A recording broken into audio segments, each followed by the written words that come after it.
Hey, what's up, guys? It's Chris here, also known as Manifest from Smart Music Business, and I'm on the podcast. And I got my man, my new friend, Andrew Southworth. What's going on, buddy? Hey man, glad to be here. Thanks for having me on. Yeah, dude.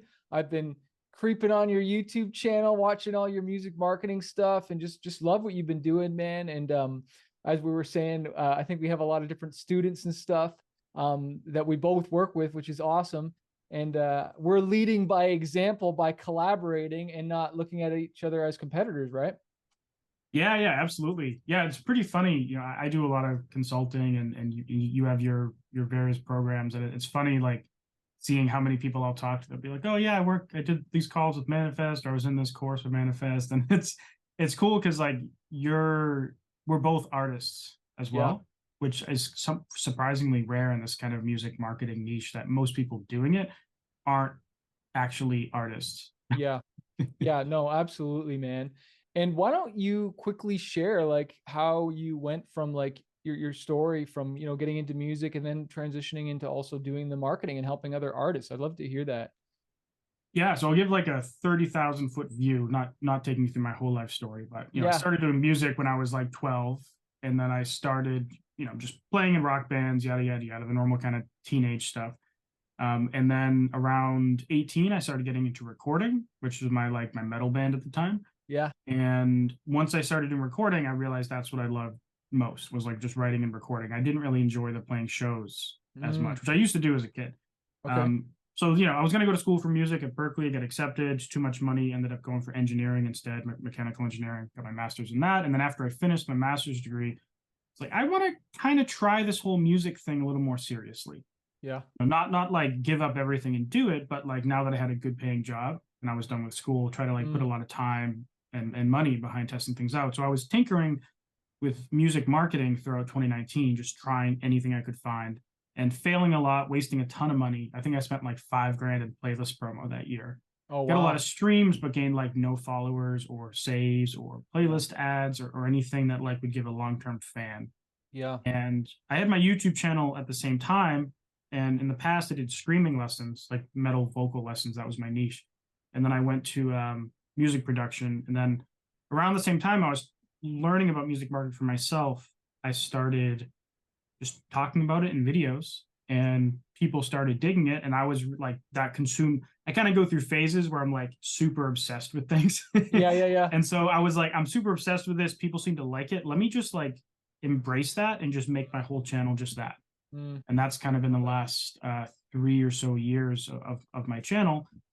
Just kind of promoting, like making music, promoting it, and then yeah. just sharing what I've done. And then over time, as I've worked with more and more artists, either one on one or in my courses, now I don't just have my own artist set as like data. I have like thousands of artists that Right. I'm Right. working with, that I can like learn from and see what they're doing, and then kind of use that to improve the teaching stuff as well. Yeah. You said something so good there about like, this was working, so you leaned into it more. One of my Yeah. mentors says, I don't get bored when something works, I don't get bored with it. I get paid with it, and I feel like that's what you did. Like, and I feel like I've done this before where it's like I had success with something and I'm like, oh, well, I'm just going to go try something completely different. And you didn't do that. You leaned into what was working. And I feel like that's something artists should do more. Yeah, I think so too.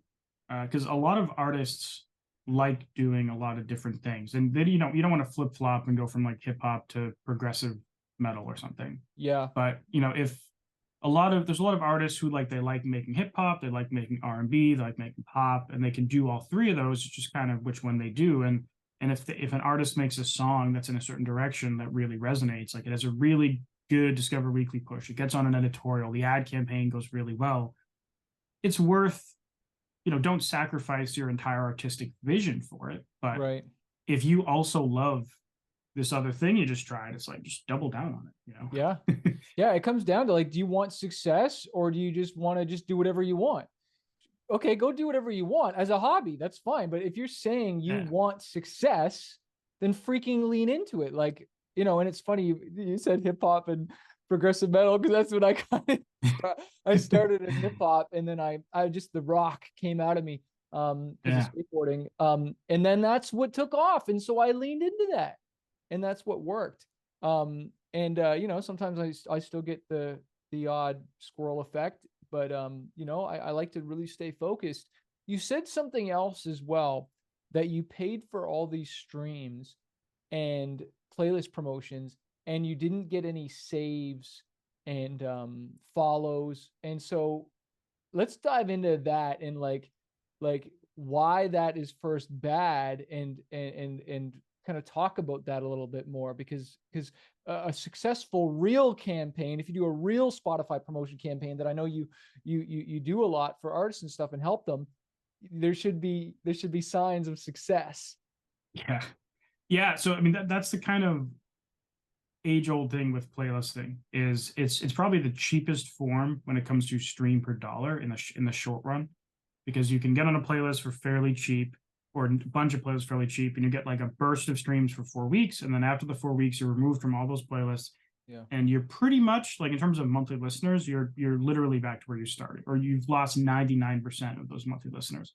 Yeah. And so a lot of artists get into this mindset where like the playlisting gives a short term, in like an instant gratification kind of thing. Mm, And when you compare it to something like whether it's organic marketing or Facebook ads, like both organic like social media promo and Facebook ads, or even if you're getting an audience from shows, the engagement metrics from that are drastically better. And specifically what I mean is, like, if you're doing playlist promo, usually the save rate is less than 5%. And the playlist ad rate on Spotify for artists is less than 5%. The follow rate will be like a small fraction of 1%. So almost nothing. yeah. Whereas something like either Facebook ads or organic will have a save rate of over 50%, a playlist ad rate of over 40%, a stream per listener count of between 2.5 and 3.5 streams per listener or higher, and a follow rate between 5 and 10%. So like all those numbers between the two are like up by like a factor of like 10 for the Facebook ads or the organic. Right. And dollar for dollar, like long term, something like Facebook ads ends up actually being cheaper in a lot of cases, just because, you know, imagine if you were to pay $500 for playlist promo and you get like 100,000 streams, or actually you probably couldn't get 100, like, so you get 20,000 streams, Yeah. $500 in playlist ads or playlist promo, and then you're back to square one. And then the next song comes out, you do 500, you get those 20,000 streams, go back to square one. If you were doing that with the ads, you would actually start building like over time, and not just, because it's real fans. It's not yeah. like there is some real playlist promo out there, but 99% of them are just bots, right? Like it's very Yeah, rare. I've done a few reviews, and I have a few more reviews coming of legit services. Like if someone tells me they used one, they show me their data, it looks legit, I hit up the company and see if they want to like send me a free campaign to review on a video. Right. And there's a lot of ways to tell if they're legit or not.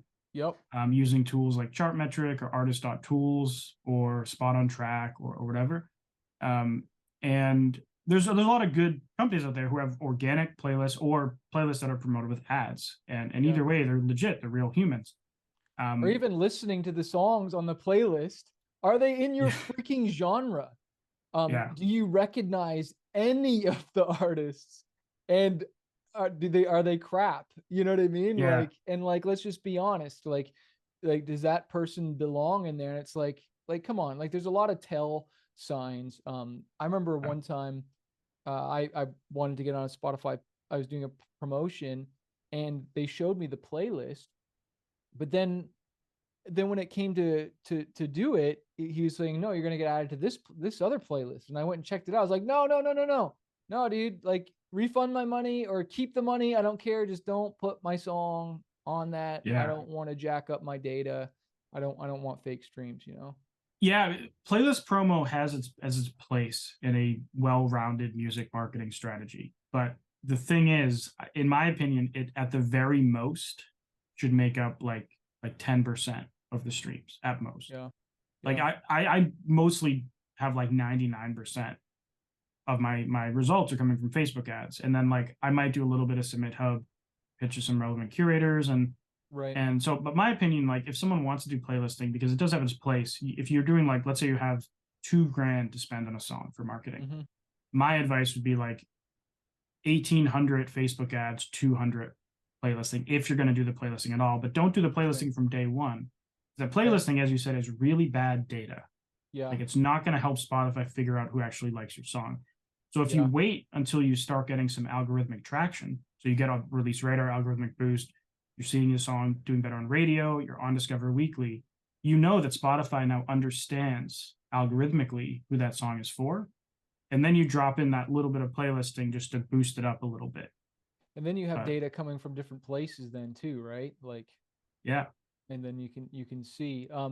I did and I I don't think we've really talked about Spotify ads, and I've yeah, been, we've been really rocking on that. I've been seeing anywhere from 50 cents to $1, like on a good campaign, like a successful campaign, anywhere from 50 cents to $1 per new listener. That's a new listener who has never streamed the artist before.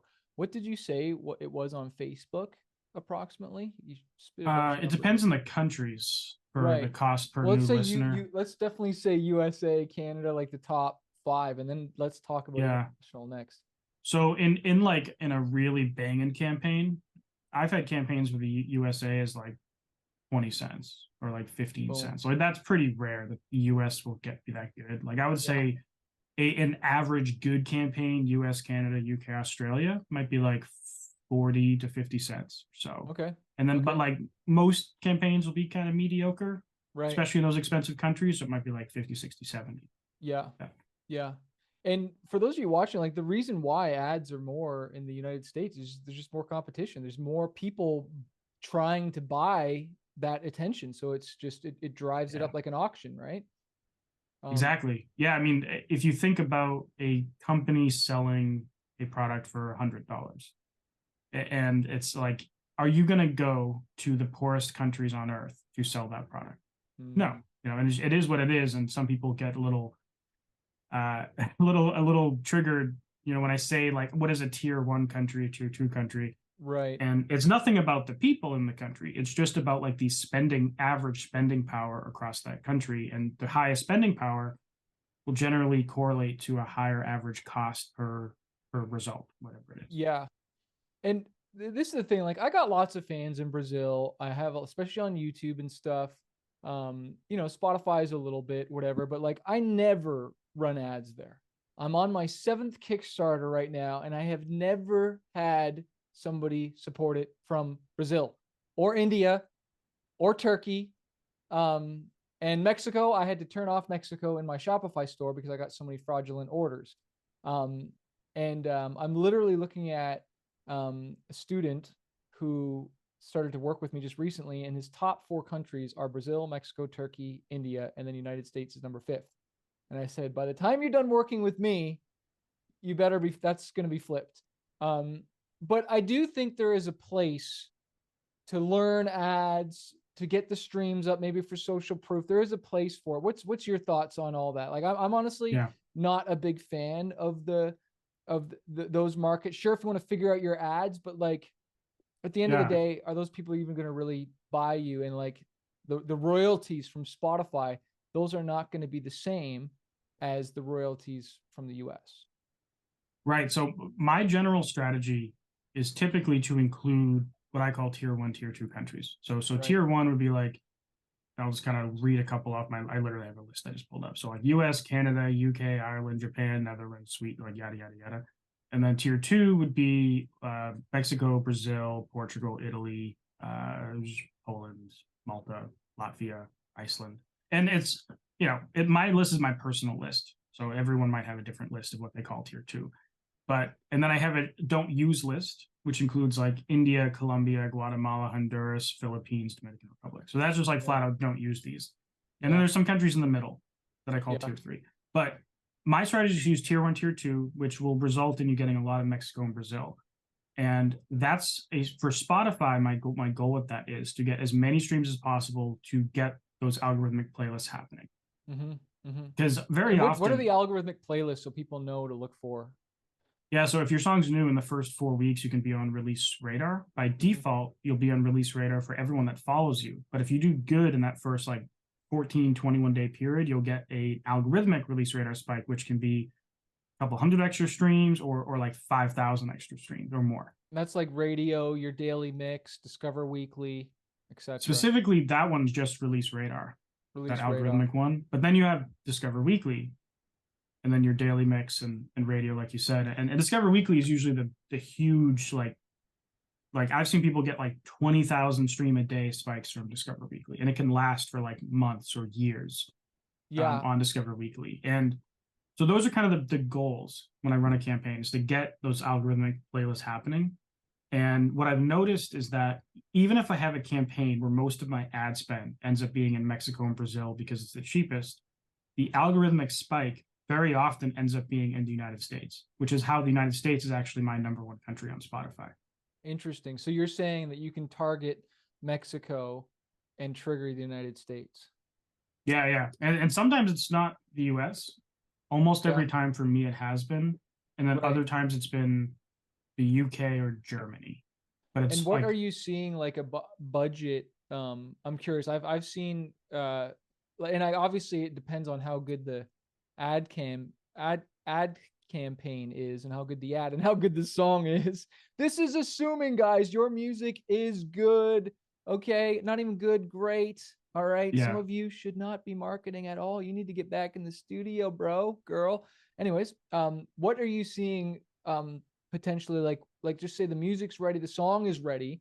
And I think we yeah. need to preface like focus on one freaking song is my thoughts to see if Yeah. it works. But how long and how much of a budget are you typically seeing necessary? So any budget will do something, but I would say $300 as a budget for a song in Facebook ads specifically is the point where it becomes possible to start getting algorithmic traction.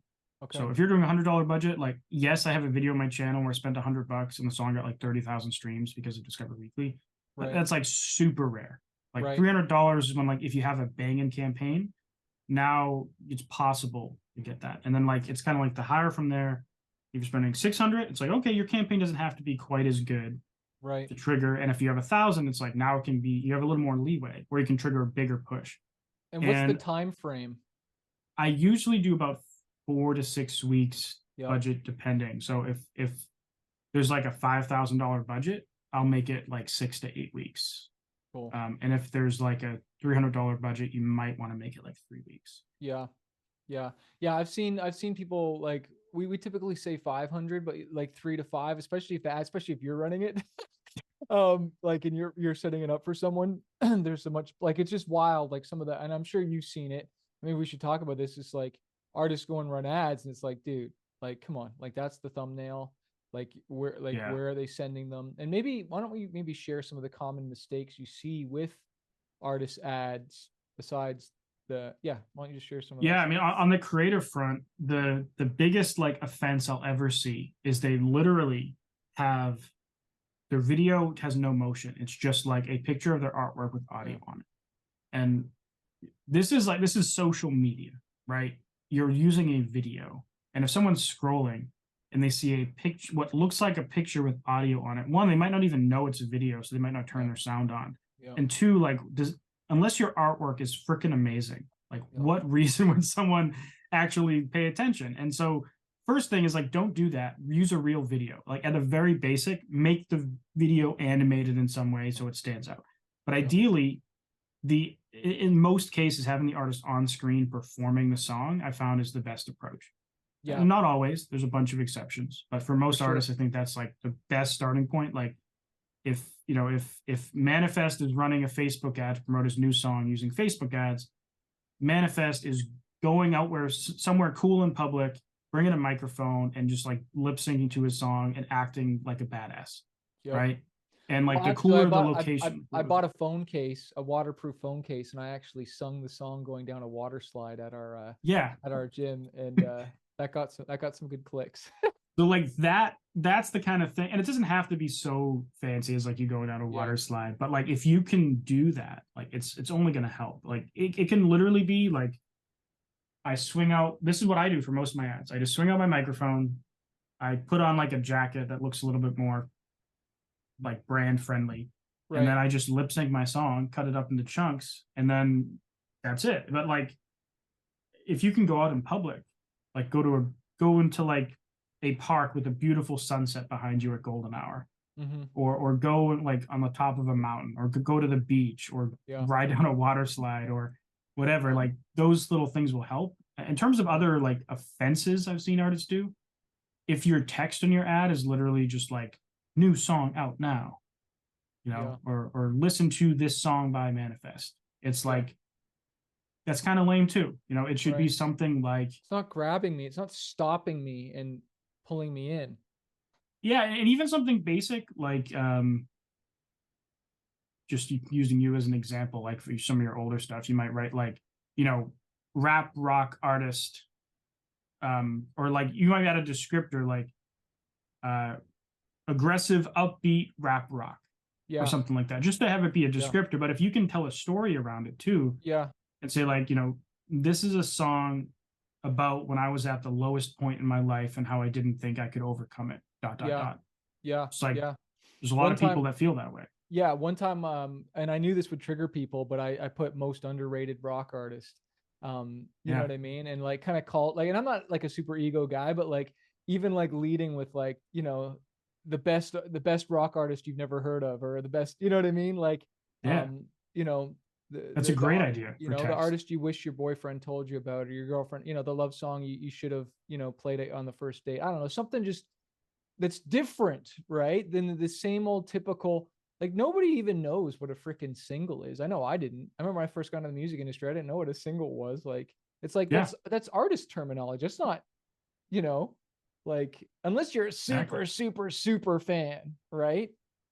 But like, yeah, it's like Yeah, yeah. speaking. And I had a song that was doing kind of bad recently for another artist. And one thing we did is we got the song, put it over some stock footage of people skateboarding. Oh, fun. And then we wrote the best skateboarding song of 2023. And we targeted people who like pop punk who also like skateboarding. Very Fruit cool. fruit fly just came out of nowhere. Hey, it's getting spring. It's springtime. So like a skateboarding ad, text that said best skateboarding song of 2023, targeting people who like that genre of music who also like skateboarding. I And that love took the that. cost per conversion, and just tier one countries, by the way. It took it from Yeah. 90 cents a conversion down to 53. And this Just is the that thing, change. man. And this is why people need to hire you. And I'll make sure I put links below to stuff. But like, you know, some of you guys are watching this and you want to go and just do it yourself, and that's fine. But these little tweaks that we make, that Andrew makes on your ads, you spend $500 and you get 10,000 streams. Andrew spends $500 for you and you get 50,000 streams or more, or whatever it is. You know what I mean? Yeah, yeah. Potentially. I was looking at an ad of a student today, and we figured out like Harley Davidson was like kind of like his thing, and like, it's not really my market, but it's like digging in, like let's find these little niches of who you should be targeting, right? um Yeah. which is freaking 100%. gold. um there was something else we were going to chat about. So how long, like here's a question I get: when should you turn an ad off? Yeah, that is a definitely more of an art than a science. What Yeah, what I do is, let's say I'm gonna speak in somewhat nerdy lingo for a that's fine. sec, but Let's give them the goods. if you have a campaign, and let's say you have four different ad sets, or audiences, and each ad set has four ads in it, maybe four different parts of the song. You have a total of 16 ads, right? And let's say you're spending $20 a day on this campaign. So if you were to let that campaign run, usually when I launch a campaign, I don't touch it for 2 days at all. I Yeah. let Facebook just kind of collect some data. It depends what I'm talking Spotify campaign here. If I were doing a free plus shipping and handling CD campaign, the budgets are normally bigger and the timelines are longer, just because Mm-hmm. the conversions are like It's a gonna hundred cost more. times more. Yeah. So, Yeah. um, but if for a Spotify campaign, if you let it run for 2 days, you spent $40. You have four ad sets. So that means each ad set you will have spent roughly $10. And so that would be a good criteria for me. Like, I've let this run for 2 days. Everything spent between $5 and $15 each. That's enough data for me to decide each audience, like which Mm-hmm. ones are the best and which ones are the worst. Like And then I would, you break out the audiences. Like you don't like do too many. Like, so let's explain that. Like, so let's just say it's a country artist. Someone's targeting Johnny Cash, Bob Dylan, and a bunch of whatever. You might yeah, do like two or three artists in one, and then like how many artists would you target, or just yeah. yeah. So for the per ad country set. artist example, let's say it's more of like a pop country, like Thomas Rhett kind of thing, because that's the only pop country artist I can think of. Right, right. I don't like country, fortunately, but um, I might have, like, let's say those 4 ad sets, I might have one that's targeting fans of the genre country pop, Mm, and then I might have another ad set that's targeting the genre alternative country, because gotcha. this country pop song will fit in both those niches. Yep, And yep. then I'll try another audience that's targeting like a bunch of pop country artists. And there's no like finite number that I say you should add or shouldn't add. It's more based on the audience size. So if I generally want my audience to be at least 2 million people for this type of Spotify campaign, at least, and then but like less than like 100 million. So it's a big range. Like if you're in hip hop, everything's massive. If you're in metal, it's way smaller. Yeah, yeah, yeah. And so if it's like you add Thomas Rhett and it's like a 500,000, so you add a bunch of artists similar to Thomas Rhett, the kind of pop country thing, and until you get to at least a few million people. And then the fourth audience that we still have, you could either do a bunch of different artists that are country pop to bring it up to that same size, or Mhm. you could try what I call genre stacking, which you do like Spotify narrowed by country, narrowed by pop music. So it's like Mm. you're filtering people. They have to like Spotify, they have to like country, they have to like pop, which is just a different way of targeting Kind of like pop funneling country. down, right? Narrowing it down. Yeah, yeah, because like they have country pop Yeah. as a target, and they have all these country pop artists, but some people might fall in the cracks where they don't like any of those country pop things, but Mm, they like country music and pop music, so they would probably also like a country pop song. yeah. And I've done this with, I have a dubstep metal band, and like there's no artist to target at all. Like there might be one Excision, and that's kind of a Right, loose fit. right, right. So we would target Spotify narrowed by metalcore, narrowed by dubstep, or Spotify narrowed by like Skrillex, That's cool. Excision, a bunch of other dubstep people, narrowed by, like Slipknot and Northlane and Meshuggah and Periphery, And you're etc. running conversion ads then for this, right? Correct. Yeah. And people and so you explain what a convert. I'll let you explain what a conversion ad is. Yeah, so there's 2 ways to drive people places on Facebook ads. One is what's known as a traffic campaign, where all Facebook is tracking is like the person sees your ad and they click the button. And then anything that happens after that, Facebook does not care about because you didn't tell them to care about it. That's right. There's another approach called a conversion campaign, where you send them to a page that you have what's called a Facebook pixel on, and you can set it up in a very specific way where when people do something on that page, it fires a pixel conversion event to Facebook. So now instead of the person just clicking and Facebook's like, cool, we got to click, the person has to see the ad, click it, land on the page, let it load, and click a button. And then Facebook's like, cool. So the result is you have a much higher throughput from Facebook to Spotify. And there's a couple different reasons people have said as to why that is, but one reason is that traffic campaigns are very susceptible to bots. There's a lot of Mm-hmm. bots in social media, so the conversion campaigns act as kind of like a filter to filter out as many of the bots, or really all of the bots, as possible. The only thing that, like, you have a much higher translation Spotify, and now you can retarget anyone that converts, Yeah. which is a cool thing Yeah. that can sometimes make a lot of sense. And because you're running conversions in the Facebook pixel, as soon as you set that up, Facebook is now going to optimize and try to find you more people that are most likely to convert. So if you're targeting 10 million, maybe it's only 2 million that would actually convert. Well, Facebook's going to go, oh, these are the types of people that are pre-saving or following on Spotify. Okay, let's go find them. So whether you want to hate the privacy or whatever, Facebook has all this data, and it's the AI, its algorithm is so freaking smart, and it's optimizing. When you're just running a for traffic, you're just saying go get me a whole bunch of clicks. And so you're wondering why you got a million clicks and only, not a million, let's just say 1,000 clicks and maybe only 200 streams. And it's because all those people clicked and they Yeah. didn't have Spotify or Apple or whatever login, and then they just bounced. They're just gone. Yeah, and just to kind of show the difference, like I've seen many people have a traffic campaign with 1,000 link clicks and less than 10 streams to show for those 1,000 link clicks. Whereas 1,000 conversions, they cost more than a link click because they're higher intention, but you would have between 1,000 and 1,500 streams at least. Yeah. So it's the difference of like, it's like a 500x performance increase. And I've done other tests where like you get a traffic campaign and still send them to that same landing page you would use in a conversion campaign. And the click-through rate is like 2%. So only 2% of the people that click actually go through that landing page to go to Spotify. You do Yeah. with a conversion campaign, that click-through rate goes to like 75%. So 75% of the people that click go through. And that's the power of that conversion event, whether it's for Spotify or it's an email lead generation thing or a purchase campaign, it's going to be the same thing. Yeah. Do you collect names and emails typically? Do you suggest your students to do that as well? Like when they're doing like the follow the playlist as well, do you make them get the name or just email or just go right for the jugular just for the Spotify or I never really run pre-save campaigns or okay, gates in okay, general. Um, okay. not that it's a bad idea. Well, not that it's like an inherently bad thing to do. It's just that like if you're running a pre-save campaign, for example, you might pay between like $2 and $5 per pre-save. And so Right. if you're getting them to like pre-save the song, follow you on Spotify, follow a couple playlists, and you get the email, like if you're doing email marketing effectively, it might make sense.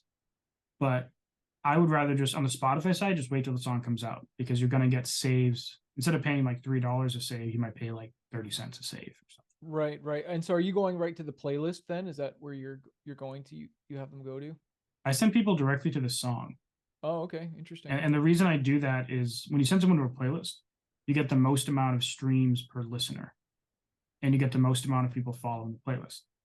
But I found for me the best source of like recurring streams over time is that category they call listeners' own playlist and library. And that category grows from people saving the song and adding that song to the playlist. And I found that when you send people directly to a song, you end up with save rates of like, very often 70% and playlist add rates of over 50%. Whereas Oh, if you send wow. them to a playlist, that save rate goes from like 50 plus to like less than 10. Oh, And wow. so there's pluses and minuses of both. Like having 10 streams per listener is cool. Yeah. But I found that if I get those people to save it and add it to their own playlists, they're Yeah. going to be listening to me for like years. Like Yeah. it's not going to be every Yeah. day, but I'm going to be Yeah. creeping up in their life for like forever. Yeah. Yeah. Yeah. I feel like there's two sides to it. There's that, but then there's also the idea that if it's a playlist you control, then I've noticed if I add any song to there now, I automatically just get streams for free because I've built like a following of that playlist, which has been really cool. But no, that's interesting with that.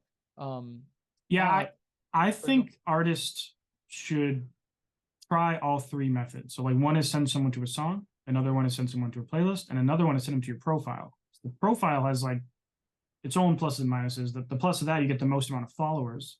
Right, And so it's either like, do you want the most amount of streams, the most amount of followers, or the most amount of saves and playlist ads? And then right. what I do personally is I spend the most amount of money direct to song. And then all year I have campaigns that are going to my profile and also through my playlist at like maybe like 10% of that song budget. Okay, Um, okay. but different artists will probably have different results. Yeah, And there's a big argument to be made that our followers on Spotify even remotely useful because right. you've probably seen that release engagement tab Yeah, it's on disgusting. Spotify. Makes me want to throw up. Yeah, Um, yeah, it on my does. on my on my latest song, um, where is it? I'm just clicking on it right now. Audience engagement. So this has even got my new.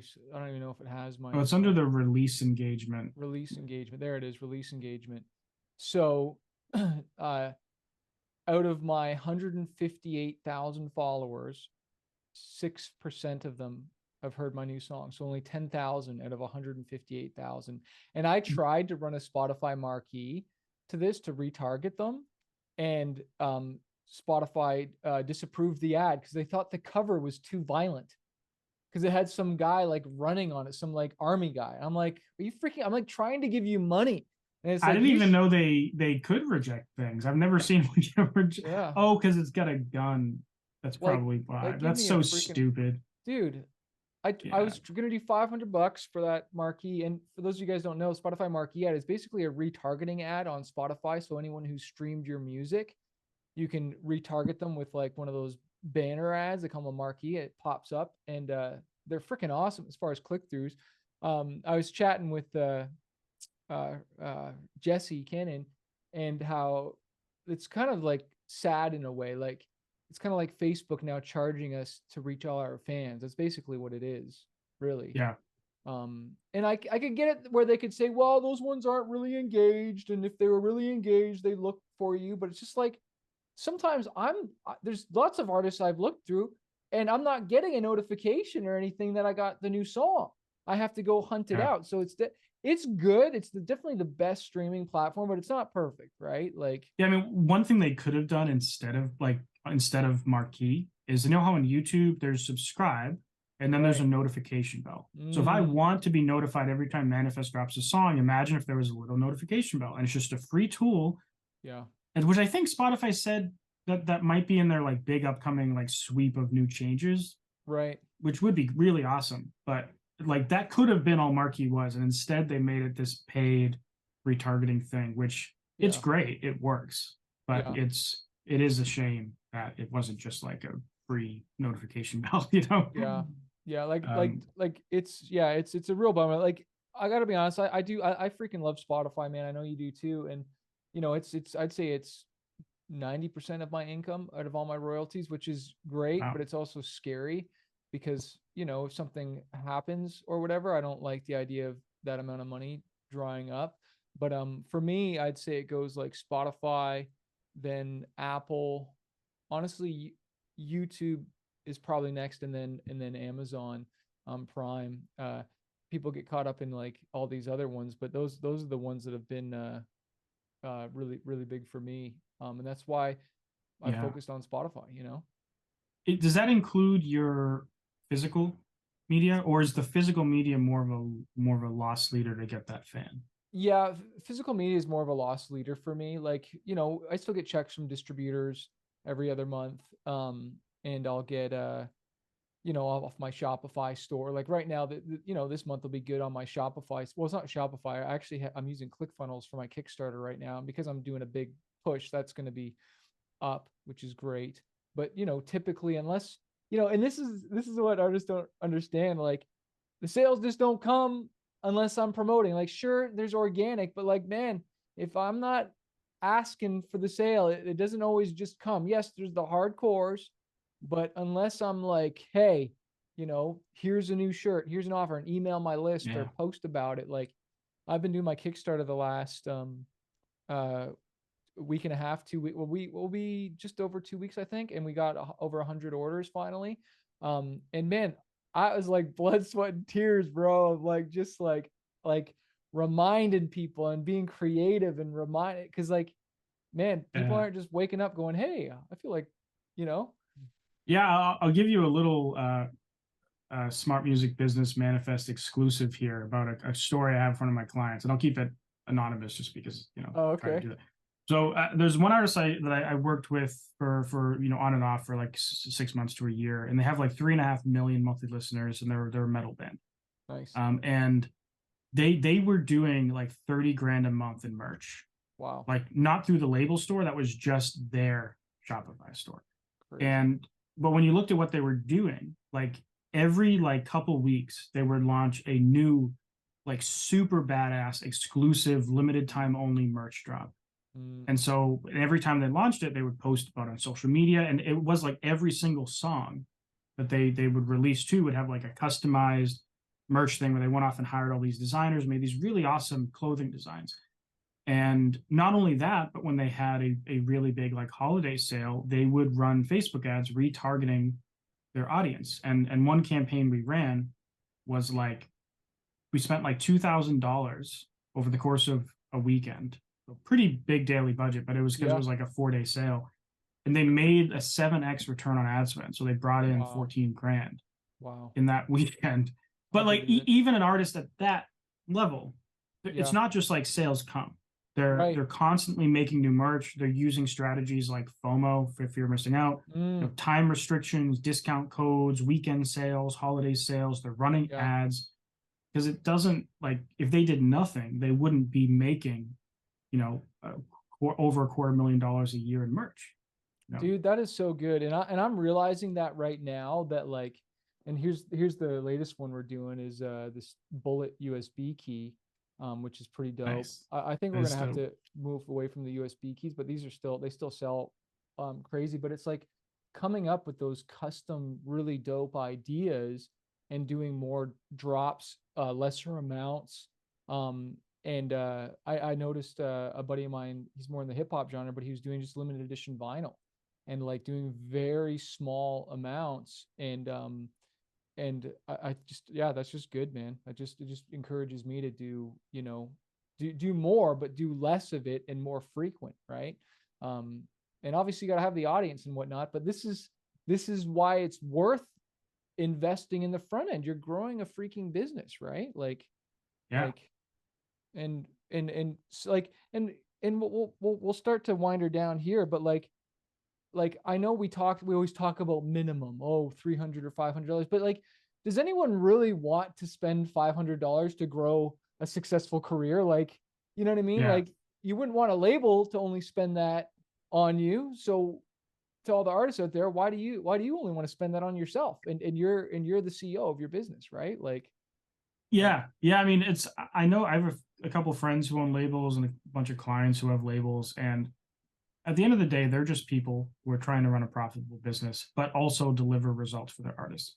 yeah, And so at the end of the day, it just comes down to like profit and loss for them, just like it would as an artist personally. And so if you're an artist with no audience and you don't have any budget and you don't even have artwork and you need your song mixed and mastered, the label's looking at you like, okay, we have to do 100% of their marketing.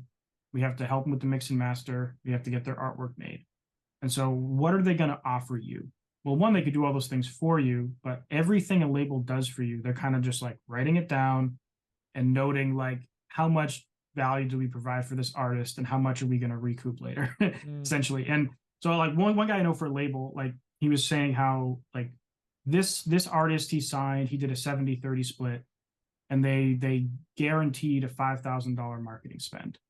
that's cool. Because he really believed in the song, but he wanted 70%. The artist had, not a big audience, but not nothing either. And then another artist, they did a 50-50 split because the label already had a couple 100,000 monthly listeners. And they had, I think they also had to promise a certain amount of ad spend. But other artists who have nothing, they won't promise any ad spend and they'll take a bigger percentage because it's kind of just this risk versus reward scenario. Yeah. The more the artist has built in, the better the offer the artist is going to get. Big And the time. more the label has to do for that artist, the less the artist is going to get. And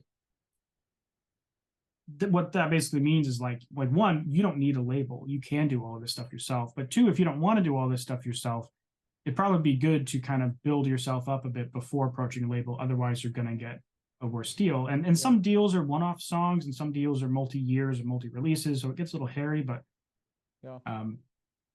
Ideally, when you're signing a label, you're in a position of power and not a position of need. That's good. That's good. Yeah. Yeah. You want to have something to negotiate. Like when I first signed, man, I had nothing to negotiate. When I re-signed, I had a lot to negotiate. I got a higher advance and those things you're talking about. What are you going to do to market it? What's the plan? And what's wild is I remember even when we did do the big push once, like, because there's this one record that really took off. It sold over 100,000 copies now easily. When I was with them, it sold over 50,000 physical copies. And so we re-signed with them, even though my wife was begging me not to, and I should have listened to her. I remember it was the next record where they really put the team behind it to an extent. Like I remember we had way more radio push, we had way more publicist, all that stuff. But guess what? The record wasn't as good. I humbly have to digress there, and it didn't do as good. And so at the end of Yeah. the day, you can market whatever, but the songs weren't as good, which is embarrassing but true. And so at the end of the day, the best marketing strategy is the songs, right? Like, you gotta Yeah. have the goods. A But great dude, song won't sell itself, but a mm, bad song can't blow up from infinite oh marketing. And so it's yeah, like you need to market a great song. Great song with great marketing will do well. A horrible song with great marketing might do okay, but it's never going to do awesome. And Yeah. You know, you can have a pretty you can get great results with a mediocre song, but a better song with great marketing will always like be the winning combination. Yeah, you told me, man. You told me, but you pulled off some miracles for Yeah, some every so often I'm working with someone and I'm like, they really believe in this song. They have the budget. They it just want means so results. much to me. Yeah, I had one guy, and he'll probably know if he ever watches this who he is because there's no one else that I've had like this. But he was like, I'll keep it super vague. He's like, I just came into a bunch of money, and he was like, I just want to get this song 10,000 streams. I don't care if it costs me $20,000. He's like, I want to do it as efficiently as possible, but if it costs me 20 grand to hit 10K, I Yeah. don't care how much it costs or how long it takes, Yeah. which is a polar opposite of my whole mindset. But like his song Right. wasn't awful.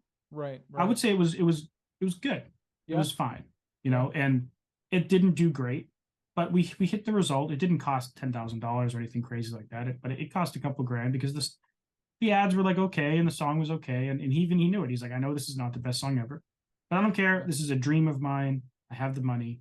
Let's go do it. Yeah. And he had, he was still trying to prove his craft too. So like the Yeah. next Yeah. song's even better, and the next song's even Yep. better, and now he already knows how to market. So Yeah. And that's the thing. Don't be afraid to start small, man. Just freaking start. yeah, Well, dude, any last closing words where people can find you? I'll definitely put all the links below here, but any last parting words for the peeps? yeah, I guess click the links below. I'm assuming my YouTube link will be in there. So if you want to check out a whole bunch of free videos I have on my channel to learn a bit more about what I do, my teaching style, I do also have courses on various things: Spotify Growth Machine, YouTube Growth Machine, and I also have an ad agency, which we'll link down below, called Forbid Media as well. So yeah, come over to the YouTube channel, say hello, say that Chris or Manifest sent you, and Yeah. it'll be a good old time. And also watch. I don't know if it'll be live, but I interviewed Chris on my channel, so we should Yeah, go probably watch link that one. that there too. Yeah, yeah, I'll put that one down there as well. Well, Andrew Southworth, thank you so much, bro. I appreciate it. And I'll put the links below. Thanks so much for hanging.